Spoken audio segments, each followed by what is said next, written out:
Je vais laisser la parole maintenant à Luc Baillargeon-Nadeau. Merci d'être là aujourd'hui avec nous.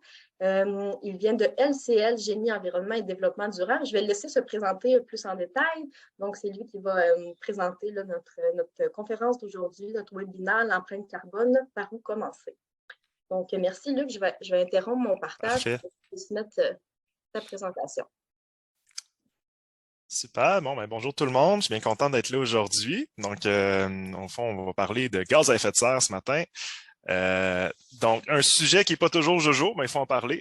Donc, c'est vraiment d'actualité. C'est sûr qu'il y a eu une petite parenthèse pandémique, mais depuis 2019, c'est dans les grands sujets dont on parle partout. Donc, c'est ça. Moi, je m'appelle Luc. Je m'occupe du développement durable chez LCL Environnement. Ce qu'on fait, c'est de l'accompagnement général en développement durable, mais aussi des inventaires de gaz à effet de serre et plans d'action en gaz à effet de serre.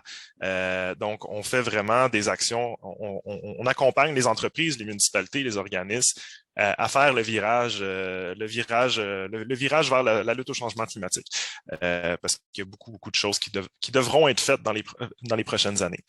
Donc aujourd'hui, en fait, c'est une présentation qui va durer environ 30 à 45 minutes. Pour vos questions, juste pour simplifier, au fond, gardez-les. Vous pouvez les écrire dans le chat. On va répondre à tout ça à la fin de la présentation. Sinon, on va pouvoir aussi allumer les micros, ce que vous pourrez poser vos questions à la fin de la présentation. Donc, c'est ça. On va commencer. Et voilà. Donc, plan de présentation, donc juste pour faire un petit tour de qu'est-ce qu'on va parler aujourd'hui. Donc, on va parler des gaz à effet de serre en premier lieu, donc voir un peu l'état de la situation, c'est quoi et c'est où qu'on en est. Les changements climatiques, donc les impacts, mais aussi les solutions, parce qu'il y a beaucoup de choses qui pourront être mises en place. On va avoir une petite parenthèse aussi sur l'adaptation au changement climatique. Et ensuite, on va parler un peu plus de l'action, par où commencer, parce que c'est la question qu'on se fait toujours poser. Je veux faire quelque chose, je ne sais pas comment commencer, donc je ne sais pas quoi faire en premier. Donc, on va parler de cette première phase-là de la transition énergétique. Et encore une fois, à la fin, discussion et conclusion. Donc, vous pourrez poser vos questions et on pourra discuter tous ensemble. Et à la fin, action, ça va être à vous de passer à l'action après la conférence. Donc, les gaz à effet de serre. Les gaz à effet de serre, en fait, un sujet qu'on parlait pas beaucoup il y a 20-30 ans. Donc, ça a commencé à être un enjeu un peu plus pressant depuis Kyoto, si vous vous rappelez de Kyoto, qui est le premier engagement envers la lutte au changement climatique qu'on a malheureusement vraiment pas réussi à atteindre, mais bon, au moins, c'était une prise de conscience. Donc, ça, c'était dans les années 90. Mais en fait, les changements climatiques, les gaz à effet de serre, on le sait que ça fait que ça affecte le climat depuis le début des années 50. Donc, c'est vraiment, c'est pas si nouveau comme sujet. C'est juste que là, on en parle plus. Donc, pour comprendre, premièrement, les gaz à effet de serre, c'est quoi? Donc, si je vous parle de CO2, sûrement que vous allez, ça va vous dire quelque chose. Donc, les gaz à effet de serre, en fait, c'est plein de gaz différents, plein de molécules différentes qui sont émises dans l'atmosphère et qui ont un effet sur le climat. Donc, les principaux qu'on parle, on a le CO2, donc le dioxyde de carbone, le méthane, qui est le CH4, le protoxyde d'azote, le N2O. Et il y a une panoplie d'autres gaz aussi qu'on ne parle pas. Donc, souvent, les liquides réfrigérants, en fait, c'est plein de composés chimiques qui ont un effet vraiment important sur le climat, des fois qui peuvent être 1000 à 10 000 fois plus importants que le CO2. Mais c'est en beaucoup plus faible concentration, donc on en émet beaucoup moins que CO2. Donc souvent, ce que vous allez entendre parler, c'est CO2, CH4, N2O. Ça ne veut pas dire que les autres sont pas importants, au contraire, sont très importants, mais dans l'état des choses actuelles, ça a moins d'impact. Qu'est-ce que ça fait un gaz à effet de serre? Ça absorbe la chaleur et ça la réémet. Donc, au fond, c'est comme si vous avez une serre que vous commencez à doubler de plus en plus les vitres, les panneaux de votre serre. C'est sûr, il va faire de plus en plus chaud parce que ça va être de plus en plus isolé de l'extérieur. Mais en plus, la chaleur va rester et va être absorbée. Donc, on a besoin des gaz à effet de serre. Il y a toujours eu du CO2 dans l'atmosphère, il va toujours en avoir. Sans gaz à effet de serre, la Terre serait une boule de glace. Mais le problème, c'est que il il y a un sweet spot qu'on peut dire qui permet à la vie d'être sur la Terre et c'est des concentrations, on va le voir un petit peu plus loin, qui sont très spécifiques. Et si on dépasse ces concentrations-là, si on est en bas ou on est par-dessus ces concentrations-là, ben, le climat se dérègle. Et comment ils sont émis, les gaz à effet de serre? Donc, on a en fait, la plus grande source de gaz à effet de serre qu'on a, c'est surtout l'utilisation des hydrocarbures. Donc, tout ce qui est la combustion de carburant. Donc, on parle d'essence, de diesel, de gaz naturel, de charbon dans certains cas. Tout ça émet des gaz à effet de serre, que ce soit pour le chauffage, pour les véhicules, pour la production d'électricité dans certains pays, parce qu'au Québec, la production électrique n'est pas à base d'hydrocarbures, ça c'est notre chance. Mais dès qu'on brûle de l'essence, grosso modo, un carburant, ben, on a un impact sur le climat. Comme je disais, il y a aussi la réfrigération, la climatisation qui ont des liquides et des gaz qui sont là-dedans qui s'y fuient. Donc, on va avoir un impact très important sur les gaz à effet de serre. Donc, ça aussi, ça peut être émis dans l'atmosphère avec justement un système de climatisation défectueux. Mais aussi d'autres sources comme la production agricole. La production agricole, ça va être des grandes sources de méthane et de protoxyde d'azote, donc les deux particules après le CO2. Là. Donc, souvent liées à l'utilisation de fertilisants dans les champs, mais aussi pour le bétail. Donc, le bétail émet beaucoup de méthane. Et les matières résiduelles. Les matières résiduelles, donc si on enfouit des matières organiques dans un site d'enfouissement, ben, ça va émettre du méthane quand les particules vont se dégrader. Donc ça, c'est aussi une source de gaz à effet de serre importante. Ensuite, la situation actuelle. En fait, on se rend compte depuis le début des années, disons, 1950, là, de notre impact sur la concentration de CO2 dans l'atmosphère. En fait, vous avez le graphique de gauche, on voit très bien l'évolution. Donc, il y a des concentrations de CO2 qui sont sur l'axe vertical, donc de 280 ppm, donc parties par million jusqu'à au-delà de 400. On voit donc ces concentrations-là monter de façon exponentielle, une belle courbe exponentielle depuis le début de l'industrialisation. Donc, on se pose des questions à savoir, bon, ben, qu'est-ce que ça va avoir comme impact? Est-ce que ça a toujours varié le CO2? Est-ce que ça a vraiment un impact?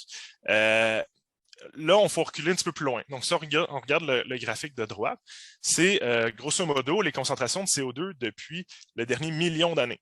Ce qu'on se rend compte, c'est que le plus haut niveau de CO2 qu'il y a eu dans le dernier million d'années, c'est 300 parties par million. C'est à peu près le niveau qu'on avait en 1950. Et actuellement, on est à 415 en septembre 2022. Donc, on est vraiment au-dessus de tout ce qui a jamais été connu dans le dernier million d'années sur la Terre.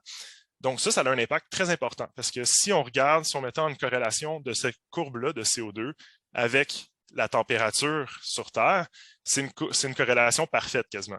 Donc, quand on a des concentrations de CO2 qui sont en bas de 200 ppm, on est en glaciation. Donc, on a environ 2 km de glace par-dessus notre tête. Donc, on s'entend que c'est pas très, très bon comme environnement pour l'humain. Et en haut de 300 ppm, ben, c'est à peu près le monde qu'on a connu. Si on est en haut de 400, là, c'est beaucoup d'incertitudes parce que les changements arrivent très, très rapidement. Ce n'est pas des changements. La Terre n'a jamais connu des changements aussi rapides. Donc, on tombe en terre inconnue. La Terre a déjà eu des concentrations de CO2 plus élevées que ça, mais ces changements-là sont faits beaucoup plus lentement. Donc, c'est surtout ça, c'est une incertitude statistique qu'on soulève parce qu'on n'est pas capable de faire une corrélation avec des observations du passé. Donc, on voit très bien que la concentration actuelle est un peu problématique là, par rapport à ce qu'on a connu dans le dernier million d'années. Et c'est pour ça qu'il faut lutter contre les changements climatiques. Là, je parlais de ppm, de parties par million, donc c'est des concentrations de CO2 dans l'atmosphère.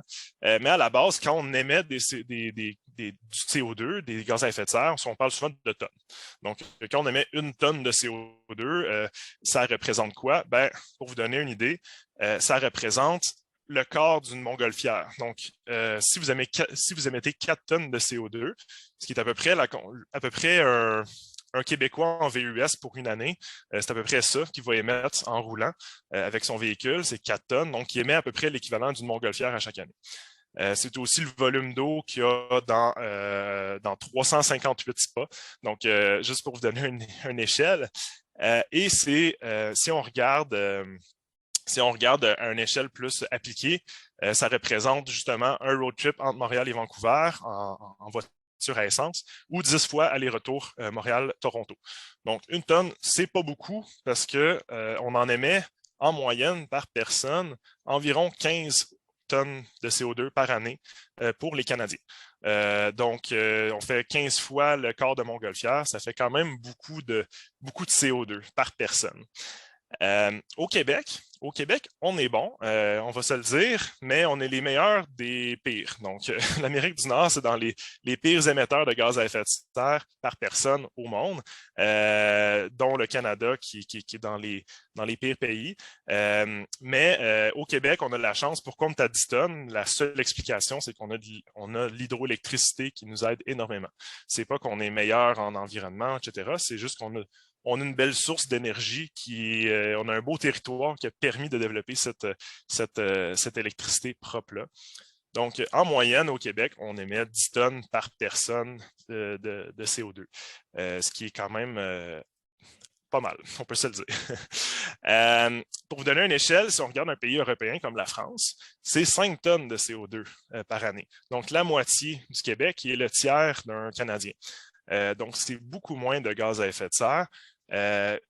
Ils ont une énergie qui est semi-propre. Il y a beaucoup de nucléaire qui aide un peu dans le bilan des gaz à effet de serre, mais aussi un mode de vie assez différent de nous, beaucoup plus de transports en commun, beaucoup moins d'utilisation de véhicules, beaucoup moins de consommation en général, ce qui aide au bilan. Si on regarde un pays en voie de développement, par exemple le Maroc, là on parle de 2 tonnes de CO2 par personne. L'Inde aussi est autour de 2 tonnes de CO2 par personne. Donc c'est beaucoup moins que qu'est-ce qu'on voit au Québec et au Canada. Ensuite, on va parler des changements climatiques. Donc les changements climatiques, on le sait, je le disais, c'est un enjeu très important parce que ça amène énormément d'incertitudes, beaucoup de choses qu'on ne sait pas vers où qu'on s'en va. Le but de lutter contre les changements climatiques, c'est d'éviter qu'on tombe dans quelque chose, une terre inconnue qui serait défavorable pour l'humain, au fond. Grosso modo, c'est pas mal ça. La Terre va survivre, la vie va survivre sur Terre, ce ne sera pas un gros désert, au contraire, mais c'est seulement que l'humain, il va falloir qu'il s'adapte à tout ça. Donc, le but, c'est de faire des changements qui ne sont pas trop rapides pour essayer de contrôler tout ça. Donc, quand on lutte contre les changements climatiques, on gagne du temps, grosso modo. Je ne sais pas si vous avez sûrement entendu parler de l'engagement de Paris qui a eu lieu en 2015, si je ne me trompe pas. Donc, on parlait beaucoup de deux températures de réchauffement climatique. Donc, l'engagement de Paris, le traité de Paris, en fait, il vise en fait une température maximale, un réchauffement maximal de 2 degrés Celsius. Donc, le gros max, c'est 2 degrés qu'on vise. Et idéalement, le plus près possible de 1,5. Donc, pourquoi ces deux températures-là? Premièrement, il faut comprendre que c'est une moyenne globale. Donc, si on est à 2 degrés de réchauffement sur la Terre en moyenne, ça veut dire qu'au pôle Nord, on va peut-être avoir un 6 à 8 degrés de réchauffement, mais à l'équateur, ça va être un 1 degré. Donc, il faut comprendre aussi que ce n'est pas uniforme, mais on fait une moyenne pour simplifier les choses. Pour vous donner une idée des différences d'impact que ça aura sur le climat, on peut regarder certains aspects, c'en est seulement quelques-uns, mais on peut regarder par exemple le hausse du niveau de la mer. Donc, une hausse du niveau de la mer, si on est à 1,5 versus 2 degrés, on va toucher 10 millions de personnes de plus à 2 degrés Celsius. Ça veut dire que c'est des terres complètement qui seront immergées. Donc, c'est quand même significatif. Et on rajoute à tout ça, c'est sûr qu'il va y avoir plus d'ouragans, plus de grosses tempêtes. Donc, ça va affecter des centaines de millions de personnes de plus aussi pour toutes les villes côtières. Parce que veut pas, l'humain s'est développé sur le bord des côtes et sur le bord des rivières. Donc, c'est très significatif comme impact. Si on regarde le nombre d'étés sans glace en Arctique, on est à 1 sur 100 à 1,5, on est à 1 sur 10 à 2 degrés. Donc, un été sur 10, il n'y aura pas de glace en Arctique à 2 degrés Celsius, ce qui serait quand même assez, assez spécial à voir. La destruction des coraux, on parle en ce moment, l'impact de la destruction des coraux, c'est très alarmant ce qui se passe en ce moment même.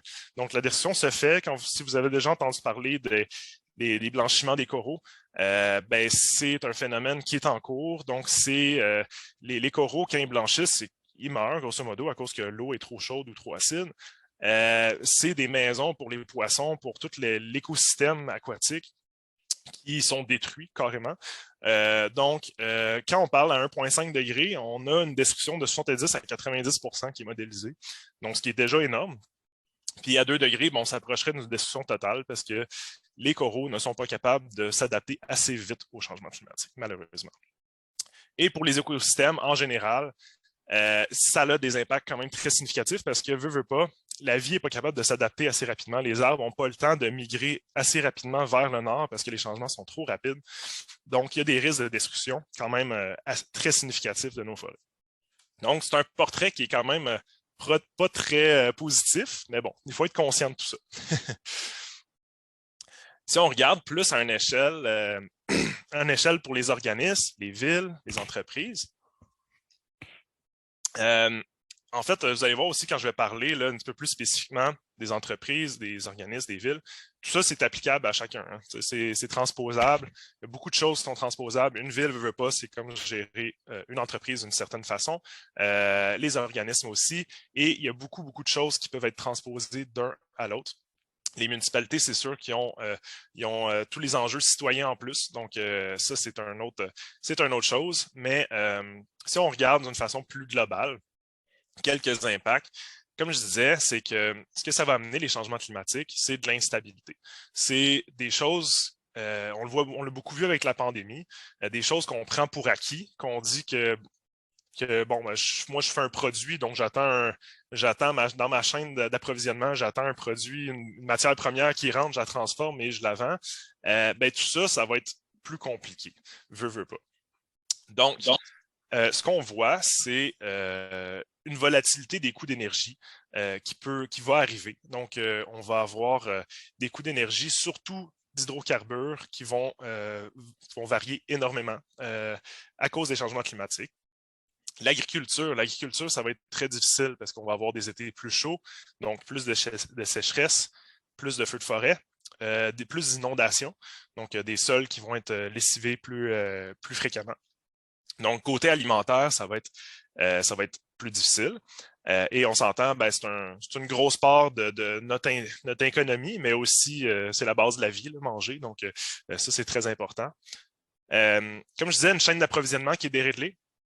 Donc, si on a des entreprises, des partenaires, des fournisseurs qui sont d'un domaine qui est plus sensible pour l'environnement, ben, c'est sûr qu'il va y avoir des impacts sur la chaîne d'approvisionnement.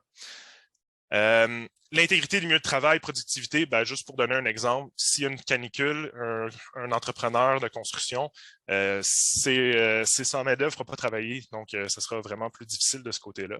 Les primes d'assurance vont augmenter, donc ça on le voit déjà, les primes d'assurance augmentent d'année en année. Et des durcissements réglementaires, donc veut pas, il faut lutter contre les changements climatiques, donc il va y avoir des durcissements réglementaires qui vont venir. Des actions à portée de tous. Donc, je vous donne quelques pistes de solutions. C'est sûr, c'est très variable d'un organisme à l'autre, d'une municipalité à l'autre, mais on peut mettre des grands chantiers comme ça. Donc, on peut parler d'électrification et d'énergie renouvelable. Donc, il faut absolument s'éloigner du pétrole et de faire de l'électricité qui est plus propre, donc l'énergie renouvelable. On peut convertir et électrifier les transports, donc tout ce qui est transport léger, transport lourd, il y a beaucoup de travail qui devrait être fait là-dessus, électrifier, mais aussi convertir à d'autres sources d'énergie peut-être. On parle d'hydrogène, on parle d'éthanol, etc. Donc, il y a beaucoup de choses qui peuvent être faites de ce côté-là. Une efficacité énergétique et urbaniste. Donc en fait, de ce côté-là, c'est surtout de mieux penser nos bâtiments, de mieux les isoler. Il y a beaucoup de superficies de toit qu'on utilise, qui sont noires en ce moment, et ça crée des îlots de chaleur. Il y a beaucoup de choses, beaucoup d'énergie qui est perdue dans notre parc immobilier. Donc, tout ça, c'est à penser. Et aussi de s'assurer qu'on ne construit pas trop gros, mais juste de la bonne taille. Donc, d'avoir la bonne taille pour la bonne utilité. Communisation et optimisation, par exemple. Les autobus, mais ça peut être aussi de la livraison de marchandises, de s'assurer qu'il y ait moins de voyages à vide, donc de mieux partager cette flotte-là pour que justement il y ait un partage entre les entreprises. Penser à l'économie circulaire, donc de réutiliser les déchets pour que ça soit une ressource pour l'autre. Et aussi, ce qui est un gros enjeu en ce moment, on le voit avec l'obsolescence programmée, on le voit avec plein de choses qui brisent chez nous carrément, donc des frigos qu'on a achetés il y a 5 ans et qui ne fonctionnent plus, qui ne sont pas réparables. Donc tout ça, c'est à penser. La durabilité des biens, c'est quelque chose, c'est un grand chantier qu'il va falloir penser aussi. D'arrêter de penser à faire les choses rapidement et le moins cher possible, mais de bien faire les choses. Les avantages de passer à l'action, il y en a plusieurs, j'en liste quelques-uns. Donc, diminuer les coûts énergétiques. Pour les entreprises, une image positive pour les clients et partenaires. Ça peut bâtir un avantage concurrentiel. Donc, si les prix de l'énergie varient énormément, puis si vous avez déjà électrifié votre flotte, vous n'êtes pas impacté. Veux pas, les employés sont plus en plus sensibilisés à la réalité climatique. Ils veulent que les entreprises, les municipalités, les organismes bougent plus. Donc, ça, c'est un très grand point là, qu'il faut penser, surtout dans un contexte de pénurie de main-d'œuvre. Le risque réglementaire et financier, comme je disais. Et surtout, en ce moment, il y a beaucoup de subventions. Donc, plus vous passez vite à l'action, plus vous allez profiter de ça. Alors, si vous traînez derrière, vous n'aurez pas de subvention quand vous le ferez dans 5 ans. Donc, c'est un petit argument de plus. On va faire une parenthèse sur l'adaptation au changement climatique. Donc, on parle de lutte au changement climatique, mais l'adaptation, c'est un autre sujet. On n'a pas le choix, parce qu'en fait, les changements climatiques, ils sont déjà commencés. Donc, je ne l'ai pas dit, mais on parlait de réchauffement climatique de 1,5 degrés tantôt. On est à 1,15 en ce moment. Donc, on est déjà sur le bord d'atteindre notre objectif, de dépasser notre objectif de Paris. Donc, les changements climatiques sont déjà commencés. Vous le voyez déjà, par exemple, en Europe cet été, qu'il y a eu des feux de forêt, des sécheresses incroyables. L'année passée, en Colombie-Britannique aussi, des ouragans qui se sont rendus aux îles de la Madeleine. Donc, tout ça, il faut bouger là-dessus aussi. On n'a pas le choix. Il faut se battre sur deux fronts en même temps, ce qui n'est pas facile. Quelques pistes de solutions de ce côté-là. Donc, on peut penser à plus verdir. Donc, verdir nos villes, verdir nos maisons, verdir nos bureaux aussi. Donc, si vous avez une usine, pensez à vraiment abrier ça de végétation, parce que la végétation a la capacité de climatiser l'air carrément. Donc, ça va venir aider beaucoup quand il va y avoir des vagues de chaleur dans le futur. D'avoir une gestion plus intelligente de l'eau, donc à place de toujours penser à envoyer l'eau de surface dans un égout pluvial, c'est de prioriser l'infiltration avant. Tout ça va aider quand il va y avoir des pluies abondantes. Des infrastructures un peu plus résilientes aussi, parce que oui, du côté de gestion de l'eau, mais aussi de bâtiments qui vont être plus résistants, par exemple, dans les zones plus à risque, aux tornades, aux ouragans, etc. Donc ça, c'est à prendre en considération. Il faut bien choisir nos fournisseurs aussi, parce que dans l'adaptation au changement climatique, comme je disais, il va y avoir des secteurs qui vont être plus à risque. Il va y avoir des ressources qui vont être moins disponibles, etc. Donc, il faut vraiment repenser un peu la façon qu'on fait des affaires en général et le faire à l'avance pour ne pas être pris tout de suite après le fait accompli là, avec un fournisseur qui est capable de faire une certaine matière parce que lui, il prend par exemple, je sais pas, une source d'énergie qui est du diesel, que le prix a doublé. Donc, il faut toujours penser à ça. Et la chaîne d'approvisionnement en général aussi. Donc, il faut penser un peu si on a des fournisseurs qui viennent, par exemple, fournisseurs agricoles qui viennent de l'Espagne, par exemple, ben, cet été, leur productivité a baissé vraiment énormément du côté agriculture. Donc, c'est à y penser de voir c'est quel secteur qui est plus sensible, quelles zones sont plus sensibles. Donc, ça va être un gros casse-tête de ce côté-là. Et collectivité locale, ben, il faut penser aussi à soutenir notre communauté. Donc, il faut, dans tout ça, dans l'adaptation, il va falloir aussi bâtir tout ce qui est la solidarité dans les villes, avec les citoyens, avec les municipalités, mais aussi les entreprises. Puis les entreprises occupent un territoire, font partie de tout l'écosystème local. Donc, ils ont un rôle à jouer en tant qu'employeur, mais en tant qu'entrepreneur aussi. Donc, il faut penser à tout ça.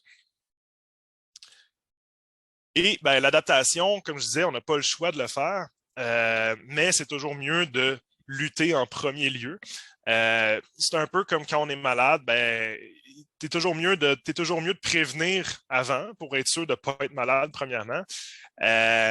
Tu dois te soigner. Si tu tombes malade, ben, tu n'as pas le choix de te soigner, donc prendre des médicaments, par exemple, parce que sinon, ben, tu tombes en urgence. Donc, c'est le même principe en la lutte au changement climatique. On lutte contre les changements, donc on fait tout ce qu'on peut pour réduire notre empreinte. S'il y a des changements, ben, on se prépare à s'adapter aux changements climatiques parce que sinon, on tombe en urgence. Puis là, ça coûte des coûts énormes, autant financiers que humains. Donc, il faut mener ces chantiers-là à l'avance et bien planifier tout ça. Et on arrive au fond à la partie qui est plus mise en action. Donc, cette partie-là, en fait, c'est vraiment juste pour vous donner un aperçu de qu'est-ce qui peut être fait qu'on considère qui est pas mal la première étape. Parce que des fois, quand on parle de lutte au changement climatique, on pense que c'est un grand enjeu sociétal, que c'est complexe, on ne le sait pas trop, c'est par où commencer. Mais on a chacun quelque chose qu'on peut faire de notre côté. C'est pas si compliqué que ça. Souvent, notre impact va être limité, mais si vous préparez, vous êtes conscientisé, vous allez mieux comprendre tout cet écosystème-là, tous ces changements-là. Donc, ce qu'on vous propose pour commencer, c'est de faire un inventaire de gaz à effet de serre. Donc, au fond, c'est de comprendre, comme toute bonne chose, quand vous avez une ambition de faire quelque chose dans la vie, ben, il faut comprendre premièrement comment ça marche. Donc, l'inventaire de gaz à effet de serre, c'est pas mal ça, c'est de savoir c'est quoi votre empreinte de votre entreprise, de votre organisme, de votre municipalité ou de votre collectivité.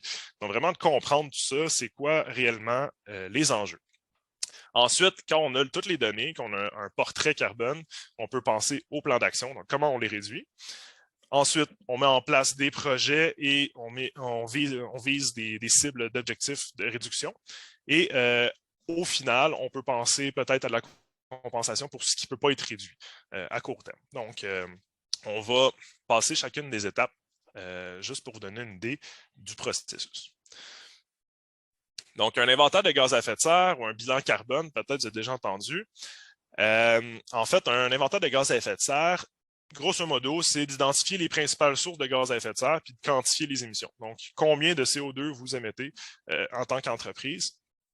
Ça peut avoir une portée très large comme très spécifique. Donc, quand on parle d'inventaire de gaz à effet de serre, on a 3 domaines. Donc, on a le domaine 1 qu'on appelle qui est les émissions directes de l'organisme. Donc, au fond, c'est les autos que vous utilisez, c'est les bâtiments que vous avez qui consomment l'énergie pour le chauffage, qui consomment l'électricité.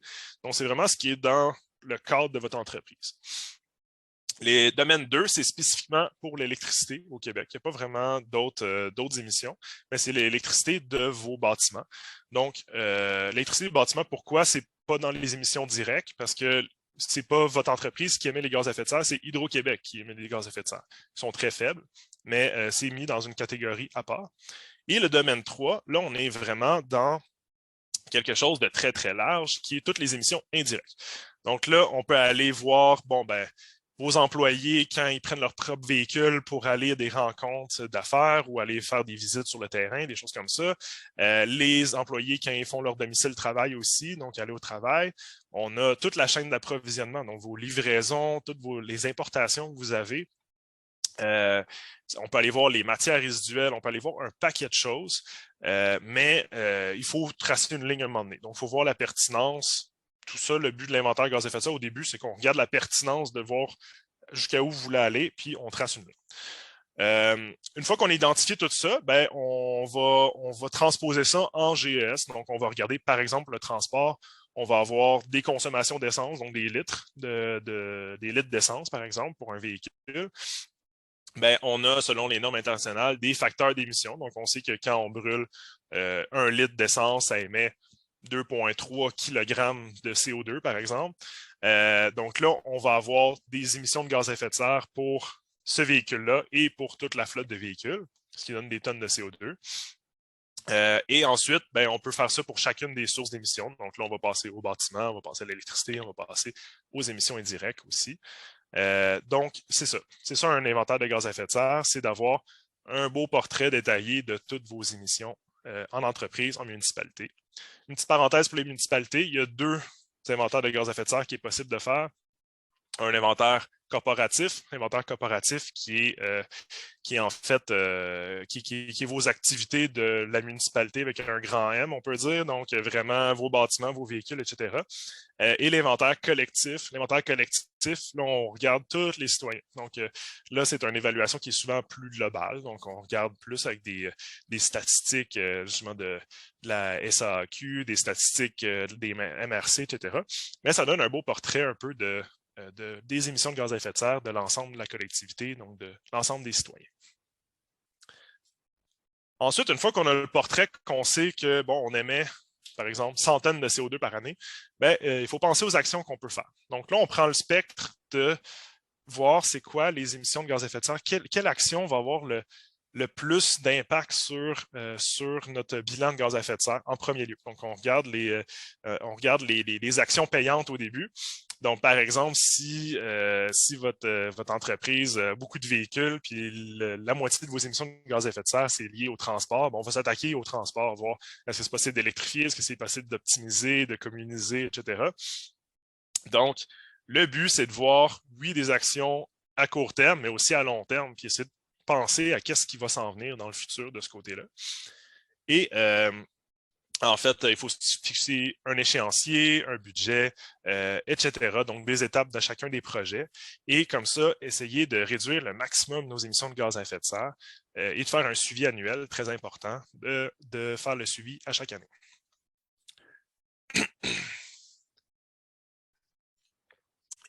Et justement, ben, la mise en œuvre, une fois qu'on a le plan d'action, ben, on passe à l'action, on met tout ça en application. Donc, on va premièrement essayer de prendre toute la planification, puis de modifier nos procédures internes, de planifier les achats, de former les employés, très important. Par exemple, si vous achetez des véhicules électriques, c'est pas tout le monde qui est familier avec les véhicules électriques. C'est pas pareil. Ben, ça ressemble beaucoup à un auto à essence, on s'entend, mais ça fonctionne pas pareil. D'une même façon, il faut penser à la branchette tous les soirs, etc. Donc ça, c'est super important d'impliquer les employés, de rendre bien les former, mais aussi des impliquer parce que des fois, vous allez avoir des leaders internes qui ils aiment ça faire des actions pour l'environnement, ils sont au courant de plein de choses. Donc ceux-là, ben, parfait, mettez-les sur le spotlight, puis assurez-vous que c'est vos meilleurs alliés de ce côté-là. Et après, ben, il faut penser aux subventions, d'appliquer aux subventions. Et par exemple, si vous avez un projet de réduire votre consommation énergétique de votre bâtiment, ben, ça, il y a un paquet de subventions qui existent de plusieurs programmes différents, donc d'Hydro-Québec, de Énergir, de Transition énergétique Québec. Donc, il y a beaucoup, beaucoup de choses qui peuvent être faites.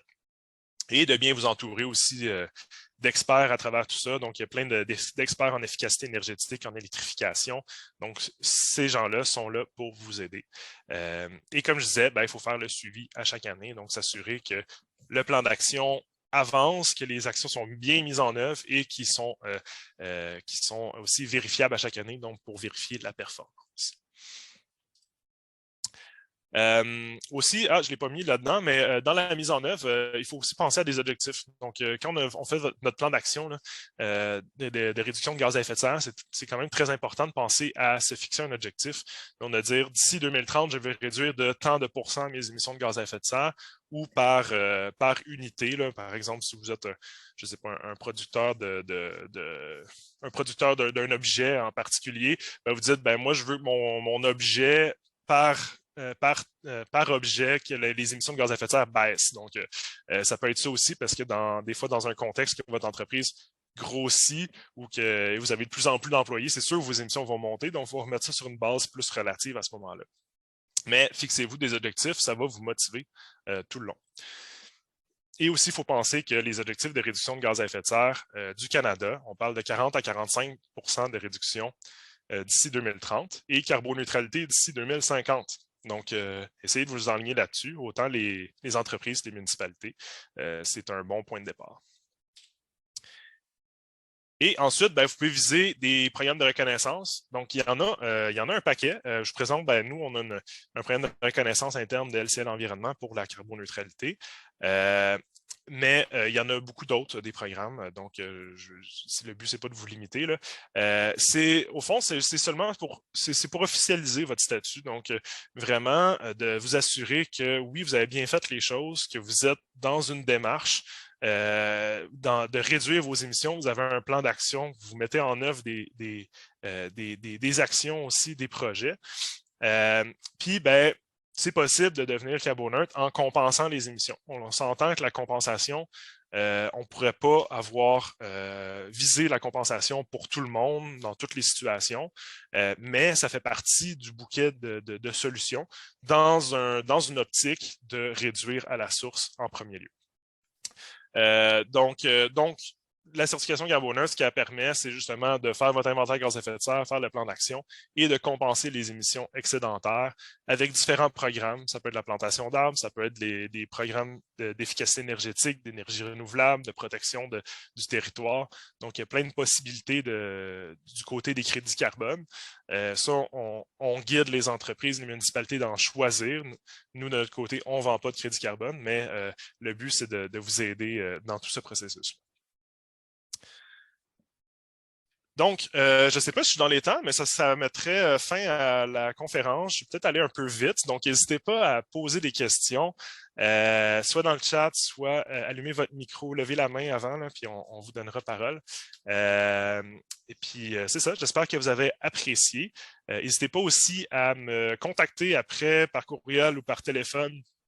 Ça me fait toujours plaisir de discuter, tout simplement, des changements climatiques, des actions qui sont à mettre, de toute la vision qu'on doit aussi mettre en place là, dans les prochaines années. Donc c'est ça. J'espère que vous avez apprécié cette présentation et je cède la parole à mes collègues de la SADC. Merci, merci Luc. C'était très intéressant. C'était très... Ça nous a donné un beau portrait de la situation, un portrait de la situation, mais surtout comment passer à l'action à notre niveau, quand on est une organisation, quand on est une entreprise ou une municipalité, parce que chaque geste compte. Peut-être juste avant de passer la parole là, aux gens qui ont levé la main, entre autres, je vois Julie là, qui a levé la main, peux-tu préciser, c'est quoi exactement la carboneutralité? Oui, la carboneutralité, il y a beaucoup, il n'y a pas de définition vraiment spécifique parce que ça dépend, c'est qu'est-ce que vous regardez. Si vous regardez une entreprise, souvent on va parler des émissions directes, donc vraiment ce qui est contrôlé par l'entreprise. Nous, de notre côté, on essaie d'avoir un spectre un petit peu plus large puis d'intégrer certaines émissions indirectes aussi dans la possibilité, disons, quand on fait le portrait de l'entreprise ou de la municipalité. Si on regarde un produit, là, il faut vraiment voir toute la chaîne. Fait que si vous dites, moi, j'ai un produit carboneutre, ça veut dire que l'extraction est zéro émission ou a été compensée d'une façon ou d'une autre, la transformation, la production, la vente, puis des fois même l'utilisation à la fin de vie. Donc, c'est comme deux façons de voir les choses différentes, donc du côté plus organisationnel et côté produit. Puis, grosso modo, pour simplifier, carboneutralité, c'est que on a des émissions de gaz à effet de serre, puis le but, c'est d'arriver à un bilan zéro. Donc, il faut les réduire d'une autre façon à côté. Donc, c'est soit des réduire à la source, à l'interne, ou des réduire, de payer, au fond, d'autres organismes qui vont la réduire pour vous, par exemple, en plantant des arbres. Donc, le but, c'est d'arriver vraiment à zéro émission. Parfait. Merci, Luc, de la précision. Parce qu'on entend beaucoup parler de carboneutre, puis qu'est-ce que ça veut dire exactement? On va avoir du temps pour peut-être prendre nos 2 ou 3 questions. Puis ensuite, on va avoir des témoignages d'une entreprise, Thermoform des Nicolet, et la ville de Nicolet aussi va nous faire un témoignage sur leur démarche au niveau des GES. Donc, je crois que Julie avait levé la main. Si vous voulez bien te présenter, Julie, présentez-vous avec votre nom d'organisation, votre titre, s'il vous plaît. Merci, Caroline, merci. Mon nom, c'est Julie Boulay, puis je suis la commissaire industrielle à la ville de Bécancour. Ma question, Luc, c'est pas vraiment là pour une organisation, là, ou pour réduire les GES au sein d'une entreprise ou d'une organisation. Je te dirais que c'est un peu plus précis, plus pointu. Tout le monde sait qu'on parle beaucoup de la filière des batteries électriques à Bécancour, donc l'électrification des transports. Et moi, je veux juste entendre ton écho. Luc, qu'est-ce que tu donnerais comme réponse? Alors, moi, je lis partout, je lis plein de choses et je sais que le bilan environnemental d'une voiture électrique est un bilan plus lourd que la voiture traditionnelle, notamment à cause de l'extraction du minerai, les camions, on utilise beaucoup d'hydrocarbures, puis il y a beaucoup de transport.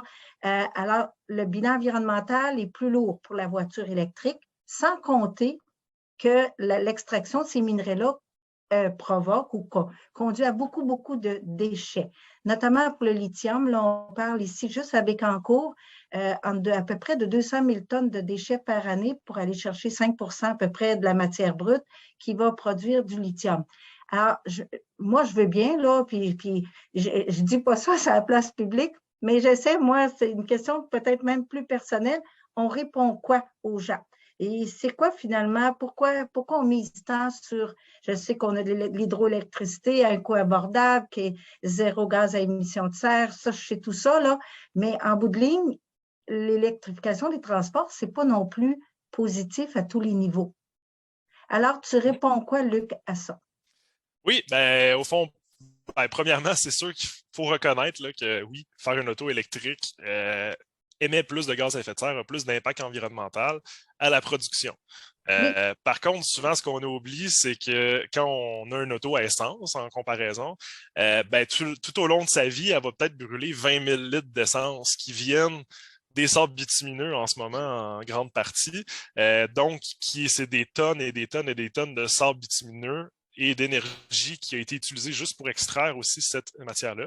Donc, en fait, toutes les études pointent que quand on regarde le cycle de vie d'une auto, donc sur 150 000 km, 200 000 km, 300 000 km, va avoir des émissions de gaz à effet de serre à peu près 80% moins qu'une auto à essence équivalente. Donc, au final, même dans toutes les autres sphères de l'analyse de cycle de vie, l'auto électrique est toujours gagnante. Aussi, il faut bien faire les choses. C'est sûr, c'est un gros défi. Là, on extrait des matières qu'on va essayer de réutiliser, tout ça. Là, il faut absolument pousser la filière batterie pour qu'on l'inscrive dans une économie circulaire parce que cette matière-là, le lithium, après, il ne faut pas le jeter. Là, ça serait la pire chose qu'on pourrait faire, ce serait de ne pas prendre cette opportunité-là pour le réutiliser, le recycler. Donc, il y a tous ces chantiers-là qui doivent être mis en place, qui est au tout début. Là. Il y a certaines entreprises comme Lithium qui le font. Mais ça, c'est vraiment un gros aspect de développement potentiel, mais aussi, il faut le faire, parce que si on ne le fait pas bien, en effet, ça va être un peu le bordel, comme on dit. Donc, on ne serait pas gagnant au final. Mais c'est plein d'opportunités. C'est aussi, il faut penser aussi les autos électriques, que la batterie est n'est pas finie qu'après que l'auto meurt. En ce moment, ce qu'on voit, c'est que la santé de la batterie, là, après 300 000 km, est peut-être à 80 %. Là, donc, 70-80 %, tout dépendant des véhicules. Donc, on se retrouve avec des batteries qui sont encore bonnes, mais l'auto lâche avant. Donc, il faut aussi voir qu'est-ce qu'on peut faire pour réutiliser ces batteries-là, sans même les recycler, mais avoir des utilisations directes. Donc là, à ce moment-là, peut-être Hydro-Québec pourrait, par exemple, utiliser toutes ces batteries-là pour justement avoir un stockage d'énergie dans peut-être des zones plus éloignées ou même pour pallier aux pointes de consommation l'hiver. Donc, il y a plein d'opportunités aussi qui vont se créer à travers ça. Mais il faut bien penser, c'est pas évident. Il faut aussi, tous les changements climatiques, l'adaptation, c'est un bon moment pour se poser des questions puis vraiment essayer de repenser un peu ce qu'on fait. Donc aussi, il faut pas nécessairement prendre une auto puis changer pour une auto. Il faut aussi voir qu'est-ce qu'on peut faire entre les deux, peut-être avec la technologie du covoiturage, du transport en commun, etc. Donc, il y a plein d'autres solutions. Donc, c'est une opportunité en même temps, mais ça, il faut se poser des questions. Merci. Merci, Luc. Il y a Steve qui a levé la main aussi. Bonjour tout le monde, bonjour Luc. Merci d'ailleurs de la présentation. Je trouve que la mise en contexte, les arguments sont parlants, puis je me réjouis d'avoir une trentaine de personnes ce matin qui s'intéressent à ça. La question, Luc, c'est par rapport à l'expérience que tu as, comment ce message de sensibilisation-là et de passage à l'action peut se rendre à des entreprises ou à des organisations qui ne sont pas là ce matin? Parce qu'on se retrouve vraiment dans une communauté de pratique, une communauté d'intérêt, mais si on va avoir un impact plus fort, ben, c'est peut-être de tendre la main vers d'autres organisations. Puis à travers ton expérience, est-ce que tu as des bons coups, des bonnes pratiques qu'on devrait avoir en tête? Plus pour la promotion, c'est ça? Ça? La promotion, je te dirais, pour amener le passage à l'action dans l'entreprise. Oui. C'est pas toujours évident. Tu sais, moi, ce que je vois en ce moment, là, dans le 3/4 des cas, c'est quelqu'un à l'interne qui est très motivé. Donc, c'est soit un employé ou soit un dirigeant d'une entreprise qui est vraiment qui est motivé, qui veut faire du changement, qui dit moi, je veux vraiment ça que mon entreprise s'inscrive dans ce changement-là. Donc, souvent, c'est les meilleurs ambassadeurs. C'est ces gens-là qui sont qui des fois que c'est du monde vraiment sur le plancher. Là, c'est vraiment du monde qui sont juste très motivés. Mais ça, souvent, c'est la plus grande porte d'entrée. Sinon, c'est pas évident parce que veux pas, c'est comme dans tous les changements sociaux, on a peut-être on a un 5% là, que c'est comme les early adopters là, qui ont déjà fait leur inventaire de gaz à effet de serre, tout ça, qu'eux, ils ont déjà réduit leur émission de gaz à effet de serre. Là, on est rendu dans le premier 20% là, que là, c'est du monde que ça commence à être plus populaire, tout ça, puis là, il y a plus de monde, plus d'entreprises qui s'intéressent à ça. Puis là, la vague va s'en venir. Après, l'autre 25% de la grande majorité du monde, l'autre 50% de la majorité du monde qui va suivre, là, ça va être dans les 5 prochaines années. Puis il va toujours avoir un 25%, 15% qui vont être les derniers les derniers qui vont se faire imposer, c'est les changements au fond.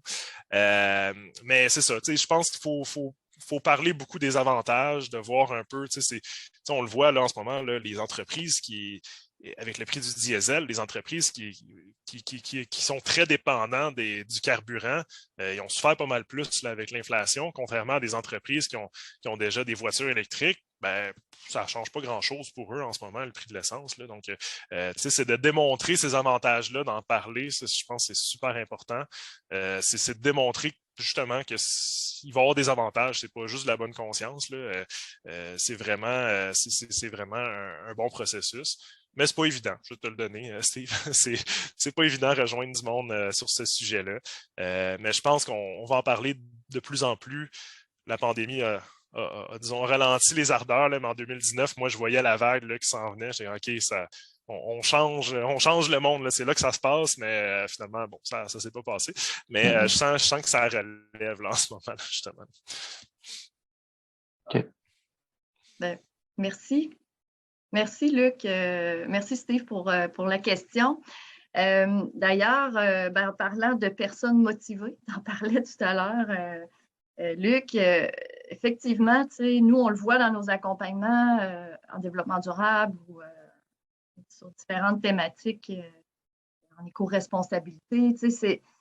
c'est vraiment une question de leadership, mais aussi de valeurs, aussi des valeurs personnelles, où est-ce que la personne est rendue, puis tout ça. Donc, ça, on le voit aussi beaucoup dans notre accompagnement. Donc, écoutez, on passerait au témoignage, puis je vous invite à rester avec nous. Après les témoignages, là, on va avoir une belle opportunité pour vous de passer à l'action en vous offrant un accompagnement avec LCL. Donc, restez avec nous. Alors, je vais tout de suite céder la parole à Antoine Lacerte, qui est copropriétaire de Thermoform à Nicolet, qui va nous parler de sa démarche de carboneutralité, un peu pourquoi il est allé de l'avant, ça veut dire quoi pour lui, c'était quoi la démarche exactement. Donc, Antoine, je te cède la parole. Merci d'être là. Bonjour tout le monde. Merci Caroline. Merci Luc. Caroline, voilà, quelques semaines en préparant justement le webinaire, m'a demandé si je t'intéressais à faire un témoignage pour la carboneutralité, en fait pour ce qui se passe aujourd'hui finalement. Puis je dirais qu'au début, ça m'a un peu stressé. Fait que là, peut-être qu'en ce moment, vous me voyez trembler, là, mais après ça, je me suis dit, c'est important de le faire parce que nous, chez Thermoform, on a embarqué dans cette démarche-là depuis 2017. En fin de compte, depuis 2017, on a fait un peu ce que Luc nous a présenté tout à l'heure, c'est-à-dire de calculer nos gaz à effet de serre, vérifier si on est capable de diminuer notre empreinte directement à la source, en fin de compte, diminuer nos transports, prendre des fournisseurs plus locaux. On a passé à travers toute cette démarche-là, mais disons plus intuitivement. Là, on n'était pas accompagné dans la démarche. Puis on a fini éventuellement par compenser depuis 2017, on compense nos gaz à effet de serre qui est sorti de cette démarche-là avec Carbone Boréal à Chicoutimi, finalement, à l'Université de Chicoutimi.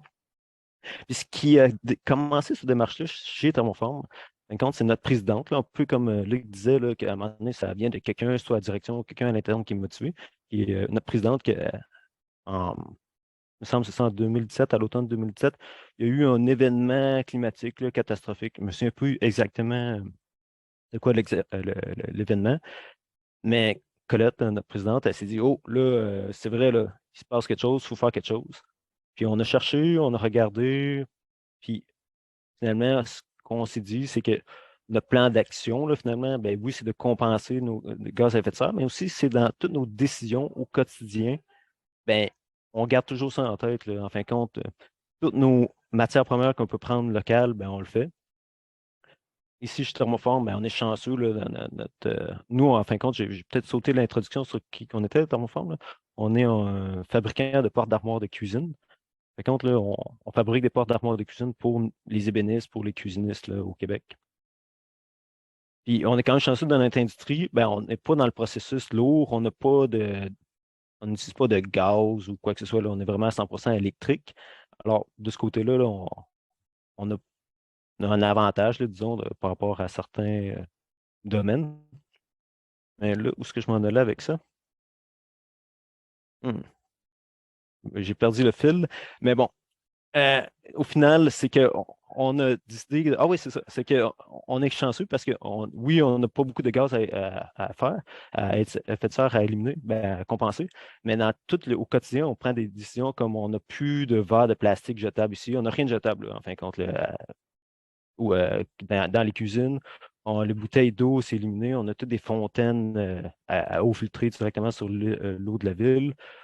On a installé des racks à vélo pour inciter le monde à venir en vélo. Moi-même, j'ai plus d'auto depuis 2 ans. Je viens à travailler en vélo. Mais c'est sûr qu'au final, ça prend les conditions pour ça. J'habite à 1 kilomètre de mon travail. Je n'ai pas d'enfant, ça m'aide pas mal. Mais au final, je pense que la réussite, ce qui permet à nous, chez Thermoform, de le faire, c'est qu'il y a beaucoup d'avantages à aller dans ce sens-là. Puis il faut les voir, ces avantages-là, puis il faut les promouvoir. Un peu comme ce que Steve demandait, comment on fait pour amener les compagnies à aller dans cette direction-là. Mais il faut présenter les avantages parce qu'il y en a.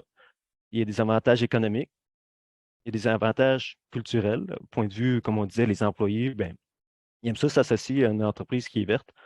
Des avantages aussi de rayonnement de marque. Nos clients, nos fournisseurs, ils aiment ça s'associer à une compagnie comme il y a nos fournisseurs qui sont en train de développer un produit qui est plus écologique, qui est plus recyclé, avec contenant plus recyclé. Puis ils veulent nous faire des prix spéciaux, puis s'associer avec nous pour être pour faire du marketing ensemble là, dans l'ensemble de nos marchés. Alors, il y a des avantages, puis je pense que c'est là-dessus qu'il faut focuser. Parce que oui, tout le monde dit c'est cher à être vert, ça coûte plus cher, mais c'est pas vrai. Ben, ça peut l'être si c'est mal fait, mais quand c'est bien fait, je pense qu'il y a beaucoup d'avantages. Puis, dans notre domaine, on a aussi un grand joueur là, qui est IKEA, que eux, c'est un leader mondial dans l'environnement. Ils ont demandé à tous leurs fournisseurs de tomber à 100% recyclés dans leurs produits, je pense d'ici 2025, si je ne me trompe pas. Alors, ils poussent, nous, on suit sur ce vague-là, ils poussent toute l'industrie à aller dans ce sens-là. Alors, plus qu'il y a de gros leaders, des grosses compagnies qui vont dans ce sens-là, ben, plus que le 50% des récalcitrants vont suivre. Alors, c'est un peu, en fin de compte, notre histoire, nous, chez Thermo Farm. Je ne sais pas si vous avez des questions ou si vous voulez entendre davantage, mais je suis là, je suis disponible. Merci Antoine. C'est fort intéressant parce que tu sais, Thermo Farm, c'est une PME. Vous êtes rendu à 100 employés, je crois, là. C'est plus, je crois. Puis le défi est grand parce que quand on s'est parlé aussi, tu me disais, nous, on a des produits, des intrants qui viennent aussi de plus loin. Là. On essaie de s'approvisionner plus local, régional, provincial, Amérique du Nord, mais il y a des choses qu'on n'a pas le choix de faire venir de plus loin, d'Europe et tout ça. Donc, ça vous a beaucoup remis en question, dire comment on peut faire autrement. Il y a des choses que vous ne pouvez pas faire. Hein? Vous avez décidé, ça, on ne peut pas aller là, on ne peut pas pour tout de suite en tout cas. Donc, vous avez décidé de compenser à ce moment-là auprès de Carbone Boréal. Peut-être juste une petite parenthèse concernant Carbone Boréal. Hein. Pour les personnes qui ne connaissent pas, c'est affilié, Carbone Boréal, c'est une chaire de recherche en fait qui est affiliée à l'université de Chicoutimi. Et c'est lié vraiment à de la recherche sur la forêt boréale. Donc, ils font la forêt boréale au nord du lac Saint-Jean. Donc, il y a de grands projets de recherche sur l'impact des changements climatiques sur la forêt boréale. Donc, ils ont vraiment leur site. Vous pouvez aller voir là, sur Carbone Boréal. Vous pouvez entrer, mettons, vous faites un voyage, vous allez, mettons, à Paris. Vous entrez le nombre de kilomètres que vous avez fait pour aller à Paris en avion. Ils vous demandent le type de transport et ça va être écrit le nombre de CO2 émis, le coût pour compenser. Donc, vous pouvez compenser en direct. Et cet argent-là, elle sert justement à la chaire de recherche. Elle sert à planter des arbres, à entretenir ces arbres sur 10, 15, 20 ans parce que c'est important de savoir où va notre argent quand on compense pour être sûr que les arbres ne meurent pas là, après 1 an, 2 ans pour que ce soit réellement compensé. Donc, voilà la petite parenthèse sur Carbone Boréal.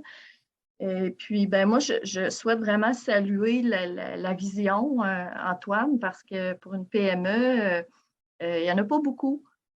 Quoique, Luc, tu en as accompagné, mais en tout cas, nous, dans la région, il n'y en a pas beaucoup encore qui ont passé à l'action en termes de réduction de GES, puis de compensation, puis de voir comment on peut faire, puis de se questionner.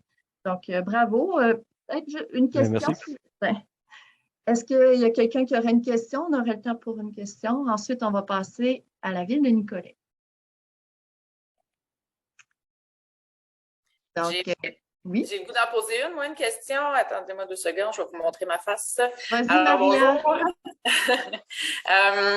Antoine t'a parlé que tu n'avais plus de voiture depuis 2 ans. Je te lève mon chapeau. Moi, j'ai plus de voiture depuis le mois de mai. Et puis, donc en été, c'est le fun, on peut se promener en vélo. L'hiver, c'est un peu plus complexe. Puis, il faut être très, très, très structuré en région pour nos déplacements là, qui sont un petit peu plus lointains.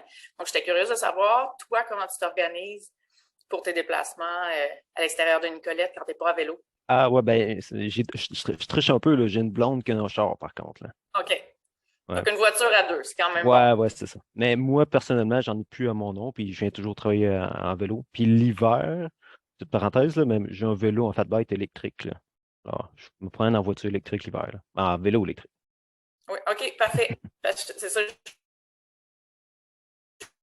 Je suis en train de monter une structure justement pour faciliter là, faciliter le fait de se débarrasser de sa voiture en vivant à Nicolet. Il y a beaucoup d'avantages à venir travailler en vélo. Personnellement, moi, je trouve que c'est un moment où je peux relaxer puis prendre le temps de penser soit à ma journée qui s'en vient ou à décanter avant de revenir chez nous. Mais chez Thermoform, il y a 3 personnes qui sont achetées suite à ce que moi, je viens de travailler en vélo électrique. Ils se sont achetés aussi des vélos électriques. Et aux autres aussi, ils viennent travailler en vélo électrique. C'est vraiment un plaisir là, de venir travailler en vélo électrique. Alors, comme je disais tout à l'heure, ça a des avantages d'être plus vert. Ça peut être le plaisant, c'est pas juste les inconvénients. Si je peux ajouter pour le transport à vélo, le transport actif pour aller au travail, là, en fait, les études démontrent que les employés qui arrivent en transport actif, qui viennent au travail en transport actif, sont beaucoup plus productifs, prennent moins congés de maladie, sont plus heureux en général, sont plus en santé. Donc, en fait, souvent, c'est rentable pour l'entreprise. Puis même, il y a certaines entreprises, j'en ai pas encore dans mes clients qui ont fait le switch, mais je le propose tout le temps, de payer les employés pour qu'ils viennent en transport actif. Donc, de donner un 5 $ par jour, un 2 $ par jour pour tous ceux qui viennent en vélo. Même, il y en a qui ça va être par kilomètre. Donc, ça, c'est des moyens, c'est démontré que c'est payant pour l'entreprise. Donc, il y a moyen aussi d'investir pour encourager. Puis ça, quand ça va être mis en place, ça va vraiment encourager beaucoup de monde justement à payer des vélos peut-être électriques qui coûtent beaucoup plus cher ou juste d'acheter un vélo aussi, mais c'est payant pour tout le monde. Bien, merci. Merci Luc. Merci Antoine. Maintenant, on va passer